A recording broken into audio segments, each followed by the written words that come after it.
problem states that reach more people and communities that might not have had access. Everybody,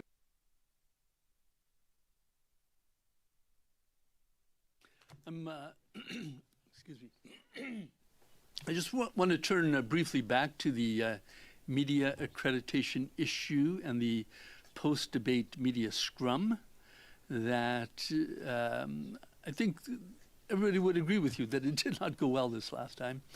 When I first read that, your recommendation was to for the commission to step away from that and say, you're no longer going to be responsible for it. My first impression was a bit defeatist, and why didn't you just do the job properly?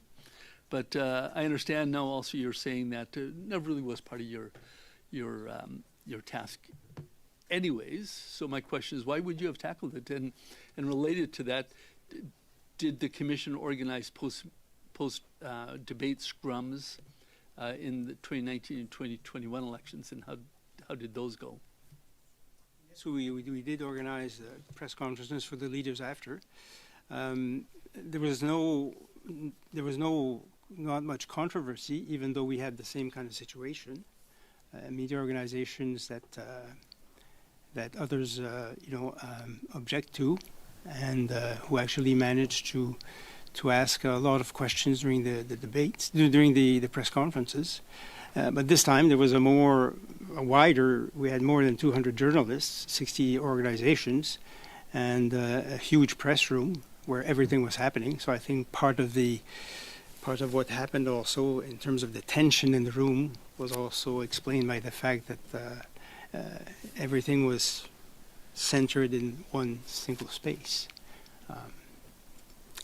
We, in our consultations, quite a number of people actually told us, well, why are you in the business of organizing press conferences? It should be left to the campaigns and to the media. So it's not just coming from us. There was quite, much reference to it in our consultations. Did you come to the conclusion that it was not part of your mandate after things went wrong? Why did you think it was part of your mandate before? Really part of our mandate, but it kind of came with the media accreditation. So if we lived in a different world where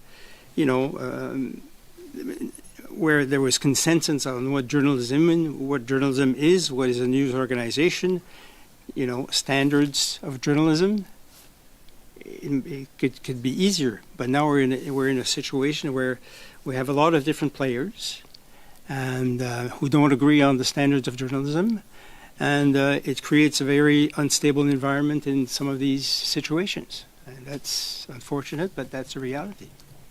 Good. Did you consult with all the parties about whether or not this should be part of your mandate, or whether you did that part of the job well? Well, we mentioned we canvassed the parties as well whether we should continue or not.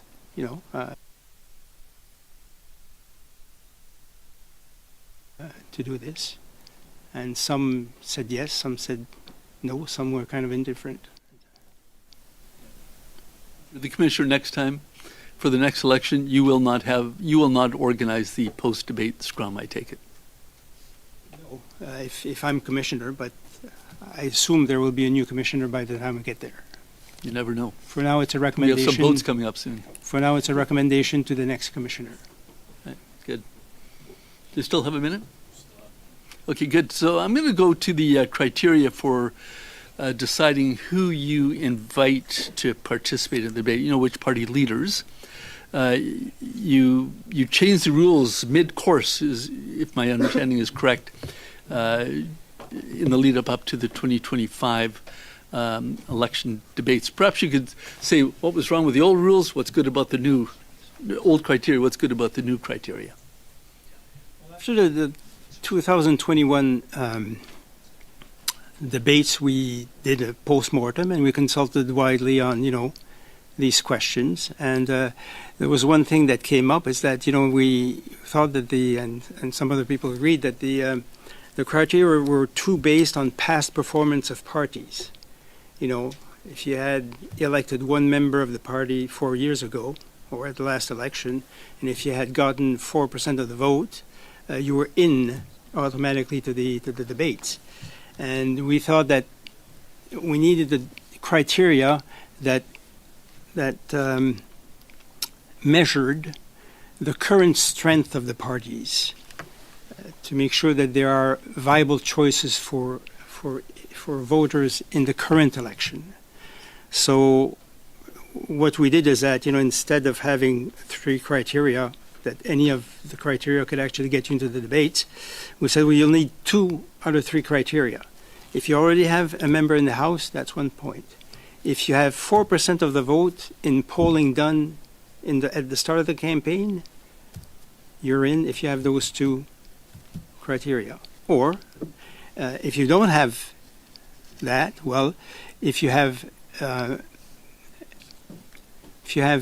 candidates in 90% of the ridings, then that's also a sign of organizational strength that will get you into the debate. So 2 out of those 3. And we thought that it recognized the party's proven ability to elect members, because it's not that easy.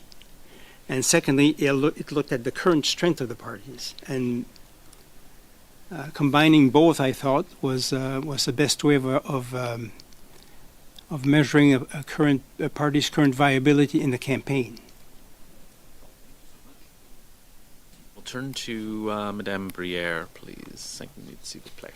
Thank you, Mr. Chair. Bonjour, Monsieur Cormier. Un plaisir. Hello, Mr. Cormier. It's a pleasure to have you with us. I'll continue in the same vein. In your view, what are the advantages and the risks of transferring responsibility for organizing the press scrums after the debates to a third party or perhaps to political parties? Listen. The risks. There wouldn't be a press scrum on site. It's simpler.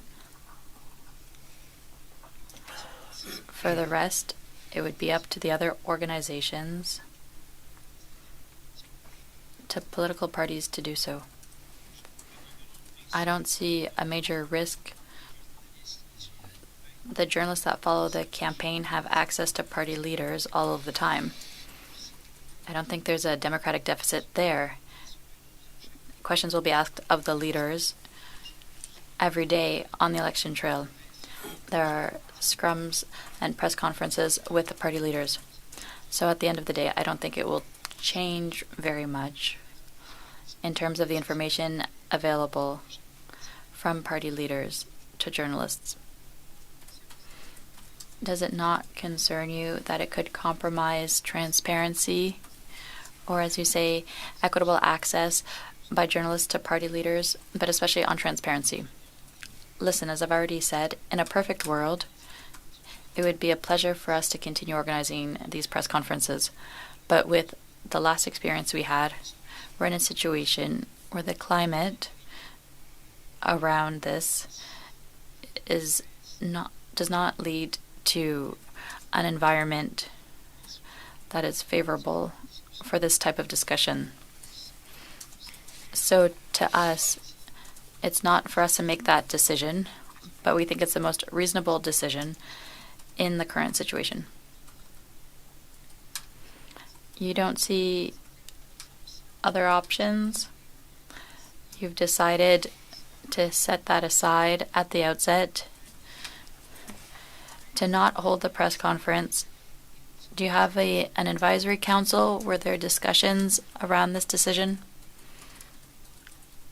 We did consult our advisory council, and we also created a special panel of journalists with associations of journalists and media experts, academics, former journalists as well, who were political journalists for a long time. There was no consensus. There were many different opinions on this, but to have the Commission no longer handle scrums was strongly represented among these groups. So we decided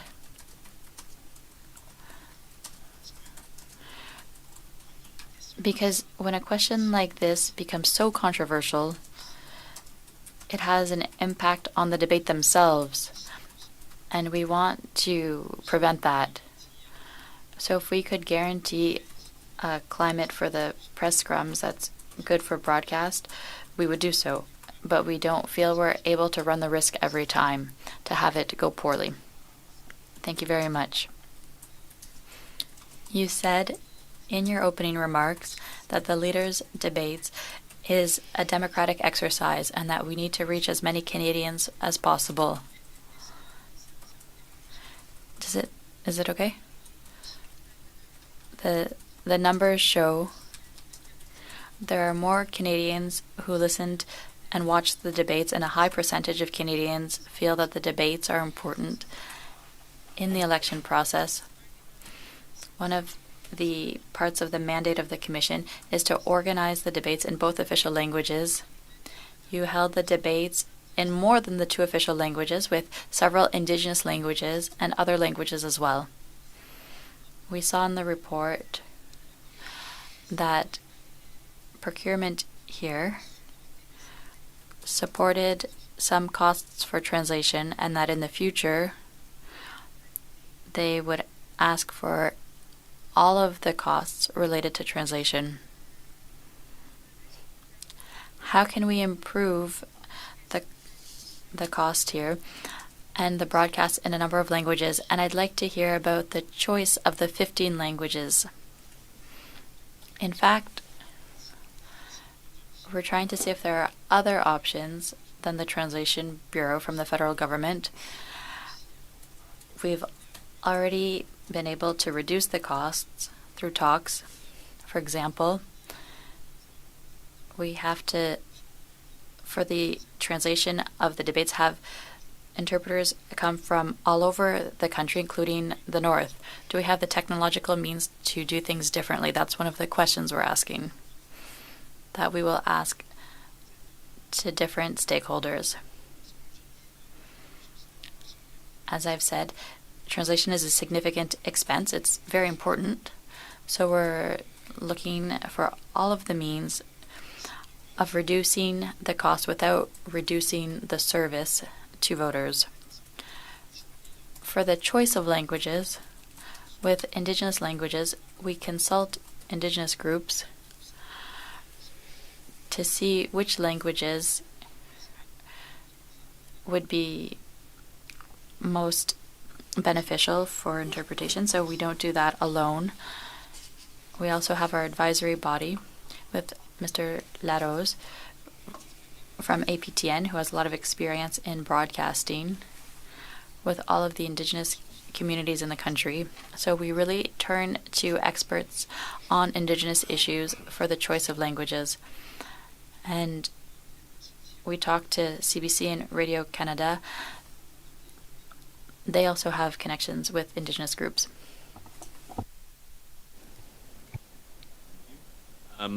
Given that we have lots of time, and I've been fairly generous with the timing already, Madame Normandin, 5 minutes, please.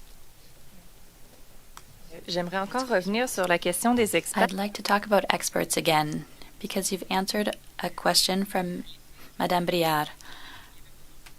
There wasn't really consensus from the experts on a number of things, aside from the abdication of holding press scrums. But in the report that you tabled, what you said was that experts were consulted and say everything went well, it was wonderful, but at the same time, the day after the debate, somebody we could say is an expert, the president of the Quebec Journalists Association, says the commission failed in its work. It's really a catastrophe that could have been avoided. So I'll ask the question, which experts had positive things to say? Positive things were especially about the format and the moderation of the debate. What happened on the set, and how it was better than in other debates. I'll grant that for media accreditation and for participation criteria, there were problems. So what the president of the Media Association was referring to, I don't think, was the quality of the debates, but the question of the scrums with the leaders. That's the distinction I'm making. I grant totally, I recognize that there were problems, and that's why now our focus is on resolving those issues in time for the next debates. I'll pick up on the issue of costs. You said that a significant portion of the budget goes to translation, and correct me if I'm mistaken, but I think you said that it was about a third of the budget.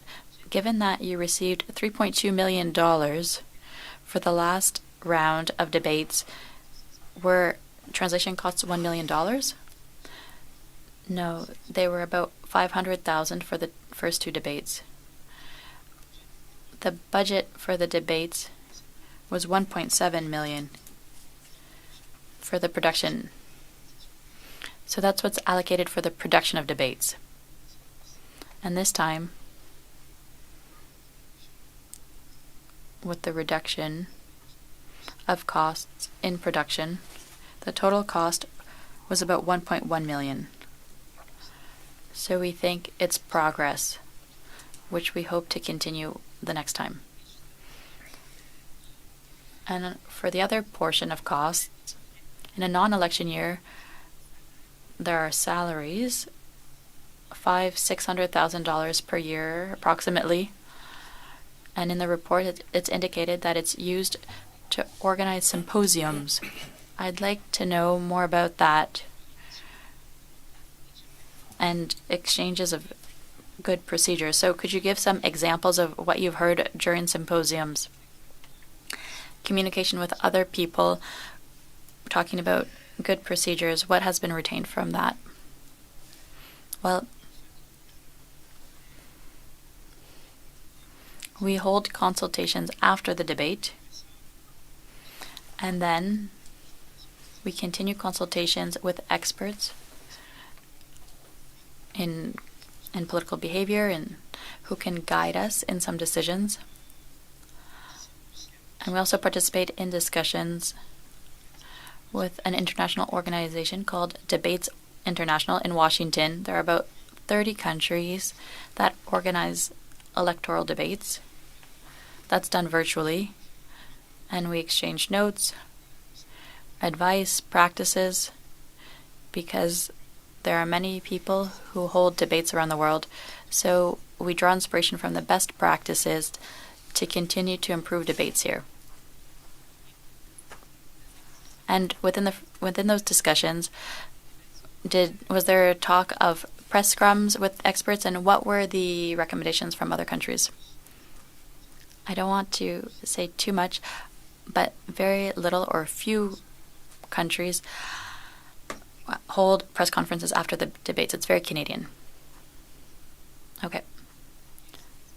I'll carry my 15 seconds over to the next round. Sure. Mr. Lawton, please, for 5 minutes. Thank you for being here, Mr. Cormier.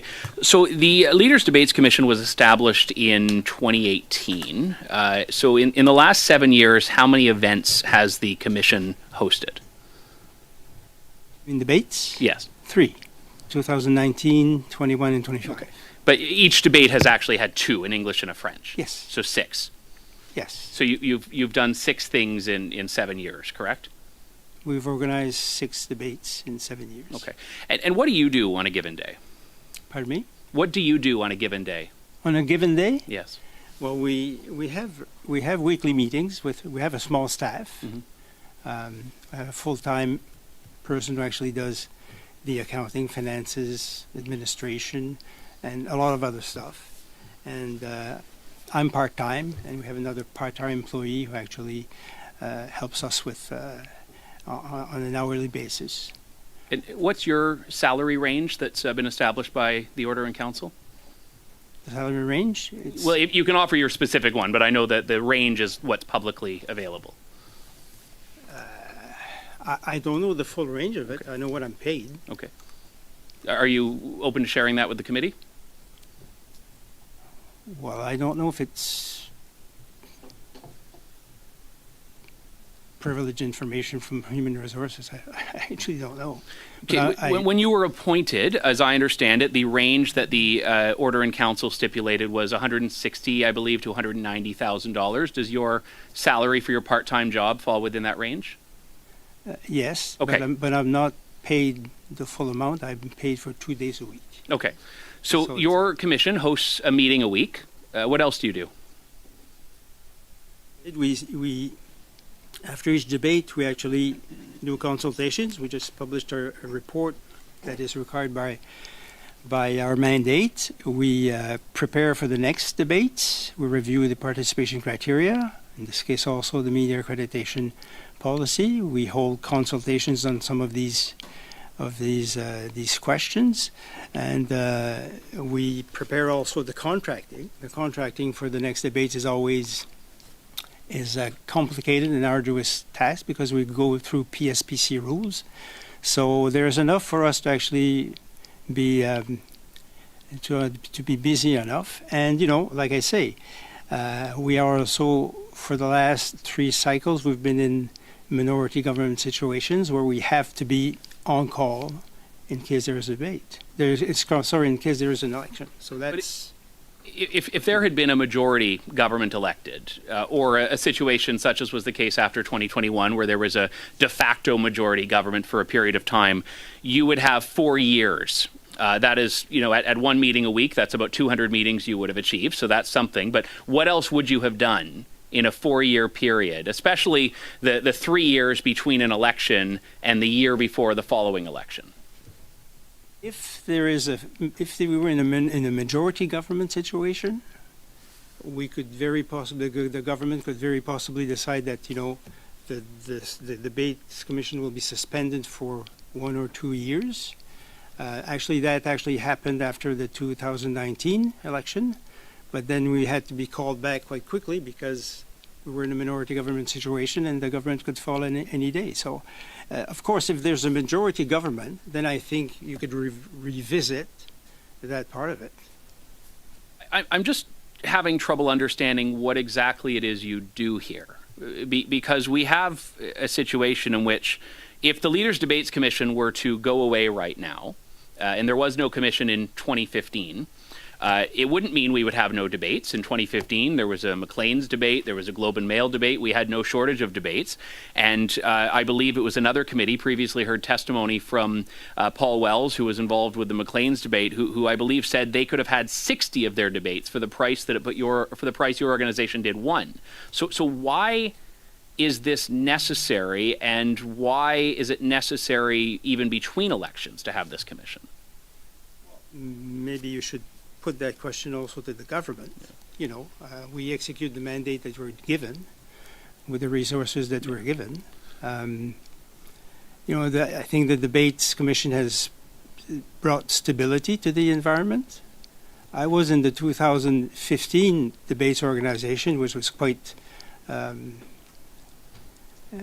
disorganized, if you like. We didn't know if we would have debates or not until the very end, and it involved a lot of negotiations with parties. Private organizations held debates. But there were less. I think if you want debates that actually have the kind of viewership that we can deliver, you need the big networks to be involved, and you need to widen the distribution as we've done it. And also, we also reach communities that also feel disenfranchised by politics, whether it's indigenous communities or other minority language communities, other groups that actually don't feel part of the system. So through some of the new emerging media that stream our debates, because it's a free signal, then I think we have an impact that debates organized by private organizations cannot have in the same sense, because the propriety of the debate belongs to these news organizations. I think that's a big difference. Whether all of this is necessary, I think that's open for political debate. So much. We'll now turn to Mr. El-Sud. 5 minutes, please. Thank you, Chair. I am not a usual member on this committee, but this is an important study. I don't only say this because you've all graciously agreed to having me, but because open dialogue is fundamental to our democracy, and therefore the readiness of the Leaders' Debates Commission is fundamental to our democracy. Of course, I suspect few would agree with that statement more than you. Mr. Cormier, you even noted this in your opening remarks, so thank you for being with us today. I'll jump straight into questions now. The French language debate during the recent election was moved, so Canadians could watch both the debate and the Habs game. Your report indicates that 43% of Canadians watched a debate and 87% said that the debates are important to democracy. Mindful that's a 34% increase in viewership since 2021. But what's interesting to me given these numbers is the parallel that it creates. Because we often hear that Canadians are not interested in political democracy. But I think these numbers show that when the conditions are right, people care and people tune in. So how do we ensure that the conditions are right as often as possible? Conditions of people watching these debates and having access to these debates. Well, I think the fact that people expect them, that they're expected to happen, and that there you have a commission who actually, his work is actually to organize these things and make sure there's a production and wide distribution, I think helps establish the permanency of debates in the political environment. And I think this is hugely important, given now that with social media, disinformation, people don't know what to believe anymore. And it's one of the rare occasions where they have the leaders of the parties side by side on a stage, live, unmediated, unaltered by, third parties, to hear what they say and what their propositions are for the problems that face the nation. So I think it's hugely important. And I think that the Debates Commission plays a part in this architecture of democracy, if you like, and we believe that it does have an impact. Fantastic. My colleague, Madame Brière, alluded to this earlier, but part of the Commission's mandate is to ensure debates are accessible to all Canadians, regardless of where they live or how they consume information. To that point, the debates were available in 15 languages. You kindly referred to this, including in 5 Indigenous languages plus ASL and LSQ. Also to that point, the debates were available on 34 television outlets, 10 radio networks, 60 digital streams. Looking back at the 2025 debates, how effective were your accessibility measures, and what lessons are you applying to improve accessibility in future elections?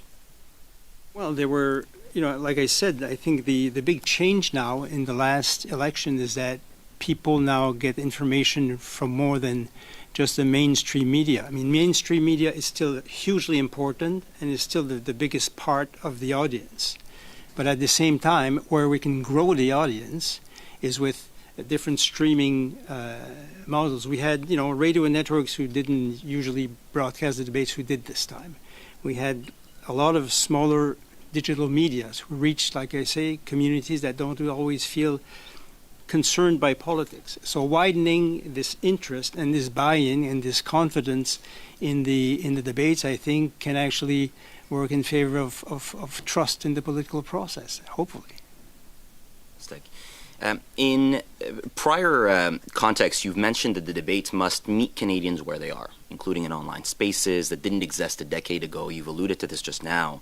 Based on that, how did the Commission adapt debate formats and distribution to reach younger and digital-first voters across streaming services, social media, mobile platforms? Well, like I said, we devised with the producers a format that I think was more conducive to capture people's attention and keep them watching, because it was more about content and it was about discussion. Leaders had time to actually develop their answers, and in this sound bite, if you like, culture now, that doesn't happen very often. So I think that actually helps getting audiences. And the other is also making sure that it's available on many different technological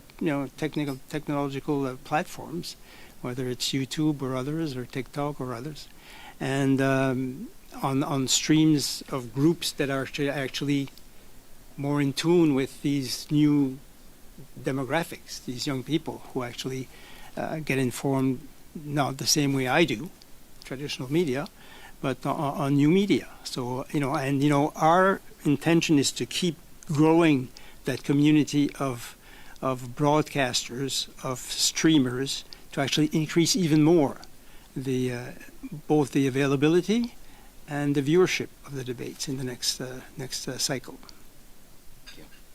Thank you so much.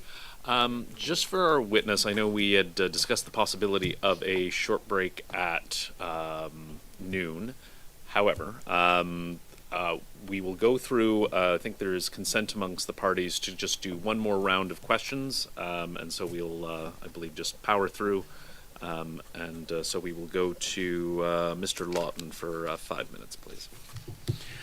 Thank you. So, Mr. Cormier, so we discussed last time that there have been 3 elections in which the Leaders' Debates Commission has been established and has been responsible for organizing state-run debates. I'm still having a little bit of difficulty understanding precisely what the Commission's role is between elections. Would you agree to provide your calendar to the committee for what you have done since the last election? Well, I don't keep necessarily a calendar of all the calls and meetings that I have, So Okay. it wouldn't have represent the right picture of what I do. Okay. Do you have a list of things you've achieved or accomplished since the last election that you could provide? Do that, yes. Okay. We could do that. Thank you very much. Yeah. There obviously, just for the sake of the committee, I've as a journalist before I became a member of Parliament, I had to engage with the Leaders' Debates Commission. You were very gracious in testifying in the lawsuit on press freedom, Lawton versus Canada, in which True North and subsequently Rebel News as well were granted authorization to accredit. But the instinct of the Leaders' Debates Commission in the 2019 election was to draw a line and not permit independent media from attending the debate and attending scrums where there was the opportunity to pose questions to leaders. In the 2021 election, there was a bit of a different approach. Some independent media, myself included, were accredited. Some were not. The Leaders' Debates Commission once again went to court and was unsuccessful. And then in 2025, there was a broader accreditation, but in the end, scrums were abruptly canceled, thus denying independent media the opportunity to ask questions of party leaders. So why is it that in every single election, there has been a desire by the Leaders' Debates Commission to prevent certain journalists from accessing the proceedings and asking questions of leaders of parties in this country? Well, if we go back to 2019, the media that we thought did not deserve accreditation were media that we did not believe adhered to professional standards and had demonstrated that they were more advocates than actually journalists. Same thing in 2021. Now we lost the cases in court because the court told us that the commission does not have the authority to decide that. And since there is no legal definition of journalism, the court is not in a position to actually solve that question. So we lost those 2 cases. We took stock of that, and for 2025, we decided to widen the definition of what the media organization is.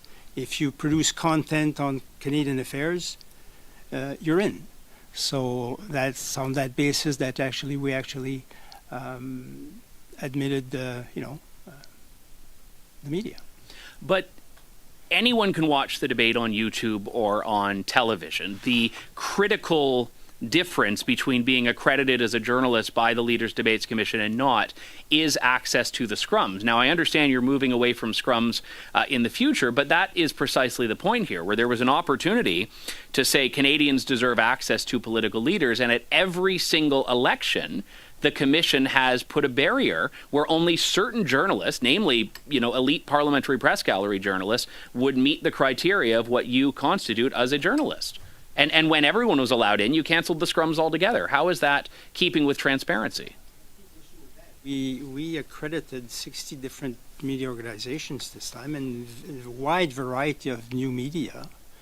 So the scrums. Yes, because we could not guarantee a proper environment for press conferences. I mean, I was in that press room and during the debates, and there was too much tension, too much argument. You know, that's the last thing I wanted to do is to cancel the scrums. I believe in accountability and access to leaders, but you know, it has become too disruptive for the public interest of the commission and of the debates, and I'm truly sad about that. But that's the case. Mr. Lawton, we'll turn to Mr. D'Entremont for 5 minutes, please. Thank you very much, Mr. Chair. Merci d'être avec nous, Mr. Cormier. Thank you for joining us, Mr. Cormier. Where Mr. Lawton left off, you know, in looking forward into the next possible election, whenever it may show up, if we're starting to take all of these other sources of media as we go forward to maybe try to find ways to include them in the larger piece of, you know, CBC Radio Canada, CTV, the larger traditional medias. Where do we think we're going? Are we going to be adding everybody that has a podcast mic, or is there going to be more of an accreditation that we're going to have to seriously consider as we go forward, as all these media groups sort of get created? It's a very rapidly evolving question. You know, what is journalism and what is new journalism? And, you know, the Commission is not, I think, the body or the forum to actually litigate those questions. These are social questions that are very important. And, you know, the Commission neither has the capacity or I think the mandate to actually tackle that larger question. I mean, we will abide by the court rulings that we have to admit a wide spectrum of media organizations, and we're happy to do that, you know. So at some point, does capacity enter into the equation? Because, you know, we had 200 journalists this time. That's a lot. That's a big press room. How many can we accommodate? We'll have to actually discuss this and see with the next commissioner what the best course forward is. The other question is that you sort of mentioned that CBC Radio Canada were the only bidders really on the request for the last time around. You know, where prior we had a consortium and then there was a number of different offers prior. I'm hoping this is not sort of creating a trend that only CBC Radio Canada are interested in this, or, you know, maybe at some point that the larger organizations don't want to produce this.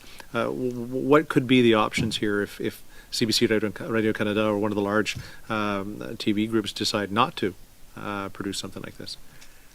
Well, you know, I think we're all aware that, you know, the media organizations are having financial difficulties for various reasons I won't get into at this point.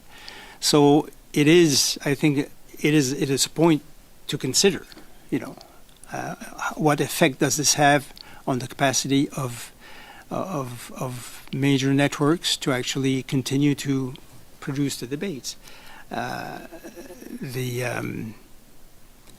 The public broadcaster has agreed to step forward now for the past, you know, 3 cycles, and I have no reason to believe that they wouldn't have the capacity to continue doing so. They do have public financing, and that's kind of that helps. Now, you know, that doesn't mean that we're not open to actually having other people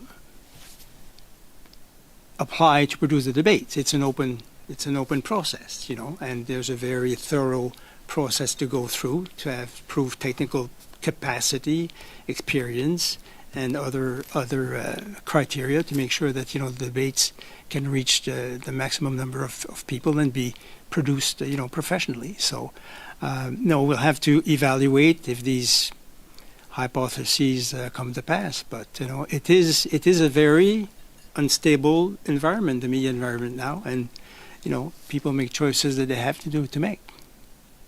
If I still have a minute or so. 50 seconds. Let's go quick. In the report, you did state that some stakeholders were calling for maybe two types of debates. One with all leaders possibly, and then maybe another one with the front runners as it goes along. And I wonder if you could maybe make a couple comments on how would you try to manage that piece. For now, the mandate of the commission is to organize two debates, not two sets of debates, but one French, one English.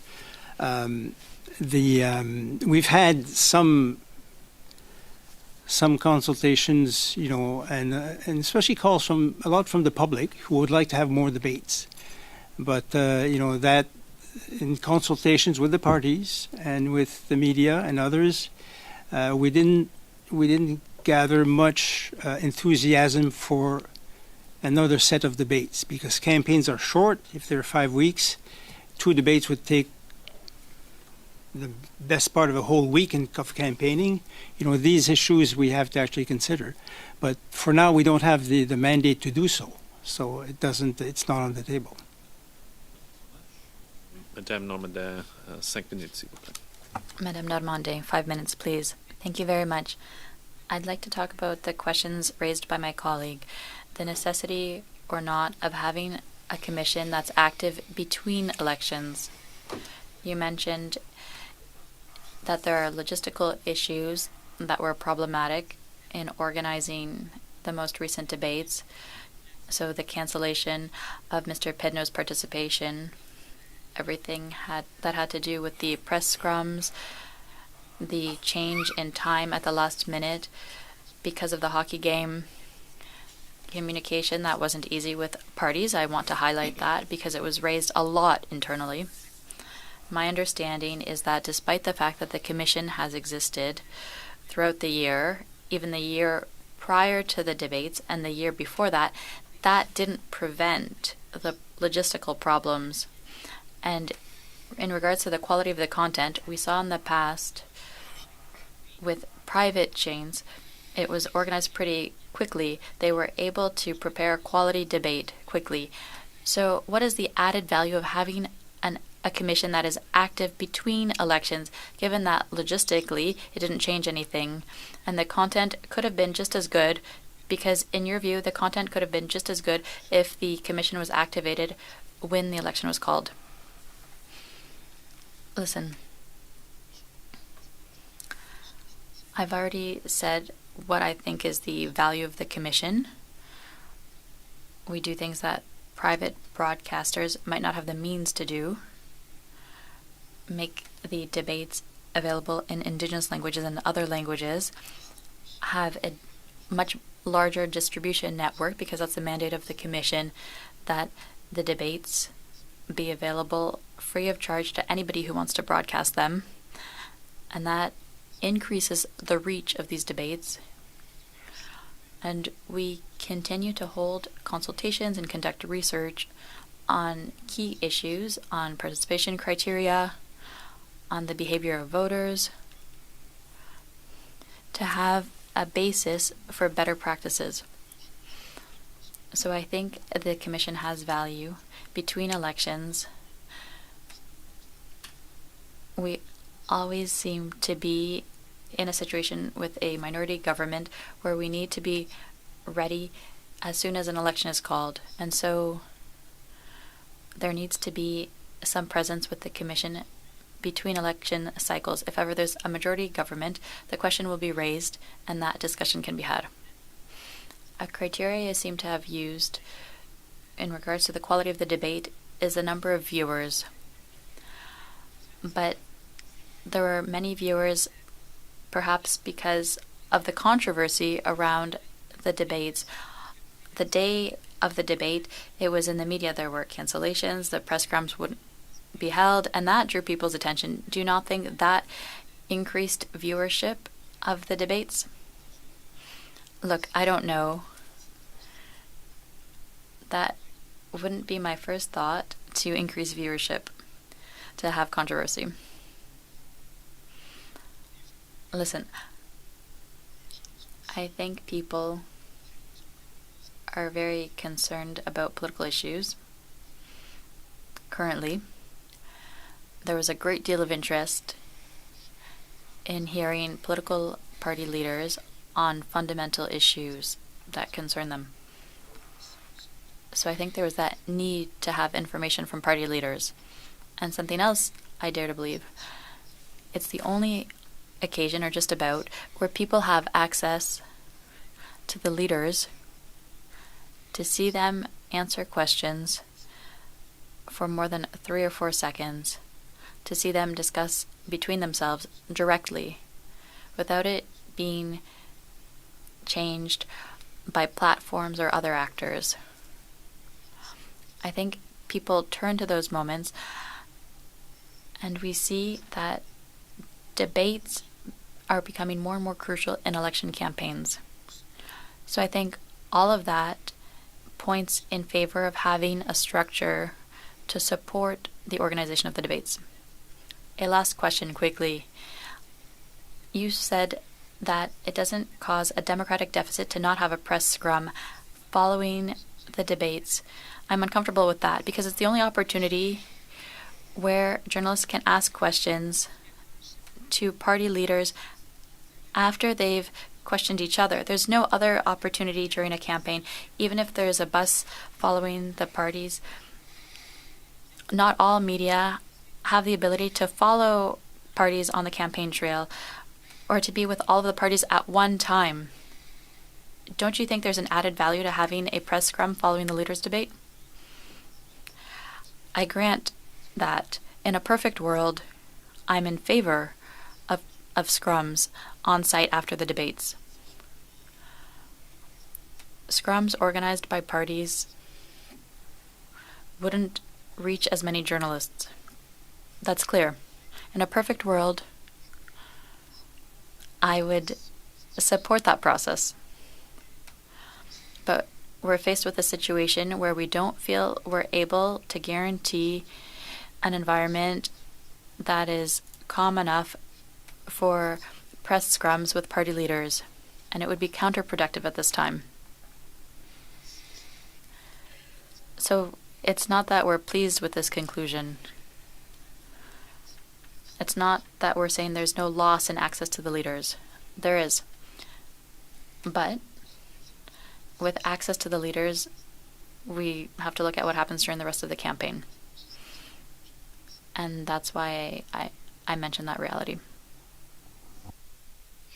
I'd like to thank Monsieur Cormier for being here today. Just a reminder for our members, our next meeting will be on Tuesday, December 9th, 2025, for our visit of Center Block. Please meet at the Visitor Welcome Center at 9 a.m. in the West Blanc. I shouldn't have to remind you, but please wear long pants. It is for safety, but it will be cold. The visit is restricted to members of the committee and committee support staff. Please refrain, if you can, from bringing bags. Just they'll have to be stored and can't be brought through Center Block. That's it. Thank you so much. Committee's adjourned.